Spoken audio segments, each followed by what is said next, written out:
On February 21, 2024, the city of Dnipro was subjected to an intense Russian aerial bombardment. The Ukrainian General Staff revealed that the Russian army was using an intercontinental ballistic missile in its attack. Soon afterward, Russian President Putin appeared and announced his new weapon, a missile that, according to him, will strike terror into the hearts of the entire world. He claimed that nothing in the world's air defenses can intercept this missile. Everyone assumed it was a nuclear missile, and some even said it was an intercontinental ballistic missile. However, he made it clear that his new missile is neither nuclear nor intercontinental.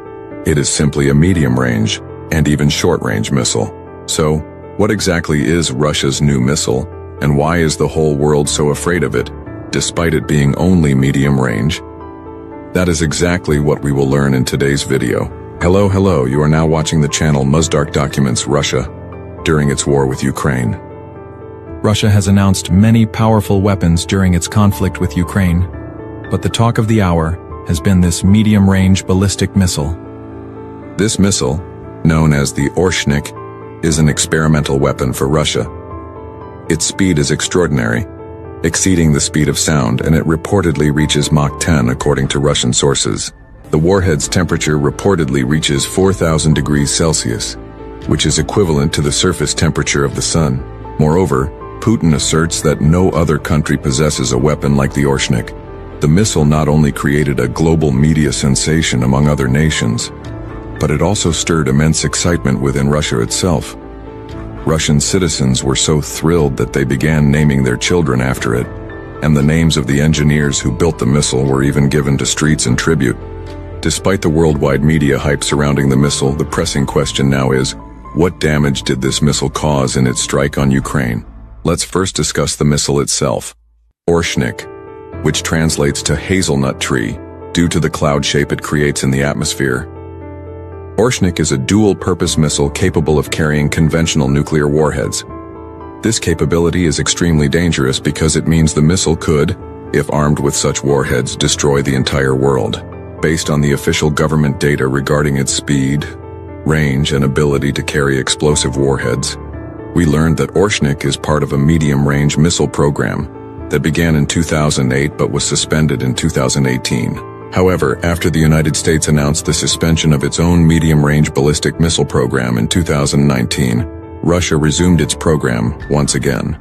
Then, on November 20th, 2024, the American embassy in Ukraine issued a statement warning of a possible Russian attack. Naturally, the embassy was closed, and American citizens in Ukraine began searching for shelters. The very next day, Russia launched an Oreshnik missile toward Dnipro. Multiple videos were released showing the resulting explosions, and afterward, President Putin appeared to explain that the attack was in response to a Ukrainian strike on Russian military installations in the Kursk and Bryansk regions. Since Ukraine had used missiles supplied by the United States and Britain, this strike served both as a warning to Ukraine and as a warning to Western countries against intervening in the war. According to the Russian Ministry of Defense, the warheads on the Oreshnik missile were not loaded with any explosives. The damage that occurred was due solely to the kinetic energy of the warhead striking their targets at speeds exceeding the speed of sound. However, it is still unclear whether these warheads are truly inert, or if they have been specially designed to damage ground structures in the area. One distinctive feature of the Oreshnik missile is its multiple warheads. In the video footage of the attack, about 6 separate impacts are visible, demonstrating that the missile is equipped with multiple warheads that disperse after launch and strike the designated target over a wider area. According to President Putin, the missile defense systems manufactured by the United States and Europe are unable to intercept this missile. This is because the Oreshnik operates in 3 distinct phases after launch. The first phase is the booster phase, which lasts only 60 seconds. This is the only phase during which interception is possible, provided the intercepting missile is close to the Oreshnik's launch site. The second phase is the mid-course phase, during which space-based interceptors can potentially stop the missile, since the warhead carrier remains in the atmosphere for several minutes before releasing the warheads onto the target. However, even if we disregard the geographical constraints and the range of the interceptor missiles, there is only about a 50% chance of a successful interception. In the final phase of the Oreshnik's flight, Interception becomes nearly impossible because the missile begins to deploy its warheads. 6 small missiles designed to strike a single target in a linear pattern. Moreover, these warheads are capable of maneuvering in the air to evade interceptor missiles, making it almost impossible for a missile defense system to handle multiple targets simultaneously, including decoy warheads and changing trajectories. Even if one warhead is intercepted, it is virtually impossible to intercept the remaining ones. Despite all the buzz surrounding the Oreshnik missile, there has been no noticeable damage caused by it.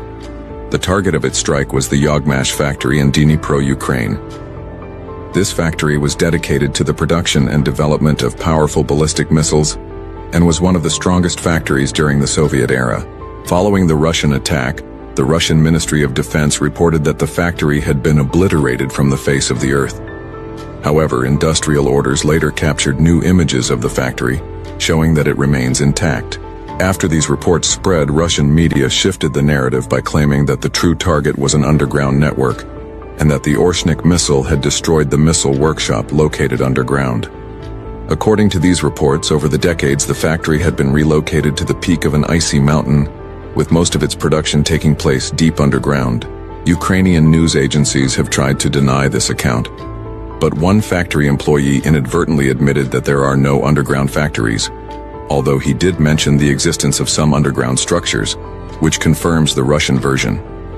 Additionally, some activists on social media searched for satellite images of the factory immediately after the missile was launched and compared them with current images. They were surprised to see no sign of any damage to the factory that the Russians had claimed was destroyed. In fact, the only effect of the missile was observed about 1 kilometer north of the factory, and even the building that was struck did not suffer severe damage or complete destruction. This is what appears on Ukrainian television screens and in the newspapers. So did the building get hit by the warheads of the Oreshnik missile? Or was it merely hit by fragments or parts of it? Strangely enough, before the launch of the Oreshnik missile, other weaker missiles, such as the Kingal and the X-101, were fired. Although little was said about their power, the damage they caused was noticeable, and the resulting explosions were clearly observed by local residents. So the question remains, is the Oreshnik missile really a weak missile, as claimed by America and Ukraine, with little to no effect, merely a namesake like a hazelnut tree? Or was this strike simply a test of the missile, its speed, and its range? Let me tell you that the missile is capable of carrying a nuclear warhead. Imagine if it were used to strike the same target a second time, but instead of using conventional non-explosive warheads, nuclear warheads were employed. With its power and speed, exceeding the speed of sound, and its ability to reach deep beneath the Earth's crust, it could undoubtedly cause destruction far greater than the explosions in Hiroshima and Nagasaki. Not only would it destroy the area it hits, but it could potentially obliterate all of Ukraine and even the neighboring countries. Moreover, given that the Oreshnik is designed to carry 6 warheads, it means it could potentially deploy 6 nuclear warheads, and that of course could annihilate the entire continent of Europe. I believe this is the scenario Putin is trying to achieve, to demonstrate his strength, his ability to deter adversaries, and to prove that he is capable of engaging in war with any power, regardless of its might. Indeed, after a while, Putin reappeared and insisted that the attack was merely a test, not of the missile's destructive power, but of its ability to overcome defense systems. He then announced that he now possesses a complete arsenal of Oreshnik missiles, ready for deployment on the battlefield in the war between Russia and Ukraine. Meanwhile, NATO countries continue to exist, and every day new repercussions emerge, leaving the future of Europe and the region unstable. Russia continues to develop its ballistic weapons and its nuclear arsenal, and Putin has openly stated that he might resort to nuclear weapons if a global war were to break out. This is aside from the emergence of a new missile, the Sarmat, an intercontinental missile with a range of up to 18,000 kilometers that can strike anywhere in the world. So terrifying that NATO has nicknamed it the Devil. On the other hand, America is doing everything in its power to support Ukraine in the war without directly engaging, by supplying long-range missiles such as the Hammers alongside various mobile artillery systems. And of course, with missile defense systems in place, the world seems to be on the brink of a third world war. All of these developments are merely attempts to distract from something much larger happening behind the scenes. Follow our channel so that we can reveal all the world's secrets and bring you news that you won't find anywhere else. Peace.